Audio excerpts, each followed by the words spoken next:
ਅੱਬਾ ਇੱਥੇ ਬਹਿ ਕੇ ਰੋਟੀਆਂ ਪੀਂਜਣ ਡਿਆ ਏ। ਮੰਮੀ ਕਹਾਂ ਘਰ ਨਜ਼ਰ ਕਿਉਂ ਨਹੀਂ ਆਉਂਦਾ? ਅਸੀਂ ਪੈਸੇ ਮੰਗੀਏ ਤੇ ਕਹਿੰਦੇ ਸਾਡੇ ਕੋਲ ਪੈਸੇ ਹੀ ਕੋ ਨਹੀਂ ਹੈ। ਚਲੋ ਵੇਖ ਲੈਨੇ ਅੱਜ। ਓ ਨੋ ਅੱਬਾ ਰੋਟੀਆਂ ਖਾਧੀਆਂ ਜਾ ਰਹੀਆਂ ਨੇ, ਸਾਡੇ ਬਾਰੇ ਵੀ ਸੋਚੋ। ਉਹਦੇ ਕੋਲ ਹੀ ਖਾ ਜਾ ਕੇ ਜਿਹਦੇ ਥੱਲੇ ਲੱਗਾ ਏ। ਉਹ ਤੇ 3 ਦਿਨ ਹੋ ਗਏ ਪੇਕੇ ਗਈ ਏ। ਅੱਬਾ ਸੋਚ ਤੇਰੀ ਮਿਹਰਬਾਨੀ ਏ। ਉਹ ਚੋਰੀ ਇਹਨੂੰ ਦੇ ਰੋਟੀ। ਰੋਟੀ ਤੇ ਮੈਂ ਖਾਂਦਾ ਰਿਹਾ ਵਾਂ, ਰੋਟੀ ਦੇ ਪੈਸੇ ਦੇ ਦੇਈ। ਚੱਲ ਜਾ ਮੈਂ ਦੇ ਦੇਣਾ।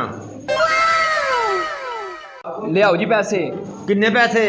200 ਰੁਪਏ ਤੁਹਾਡੀ ਅੱਜ ਦੀ ਰੋਟੀ ਦਾ ਹੋ ਗਿਆ ਤੇ 3200 ਰੁਪਏ ਤੁਹਾਡੇ ਮੁੰਡੇ ਦੀ ਰੋਟੀ ਦਾ। ਉਹ ਰੋਟੀ ਇੱਥੋਂ ਤੇਰੇ ਕੋਲੋਂ ਪੂਰਾ ਟੱਬਰ ਖਾ ਗਿਆ। ਪੂਰਾ ਮਹੀਨਾ ਉਹਨੇ ਰੋਟੀ ਖਾਧੀ ਜੀ।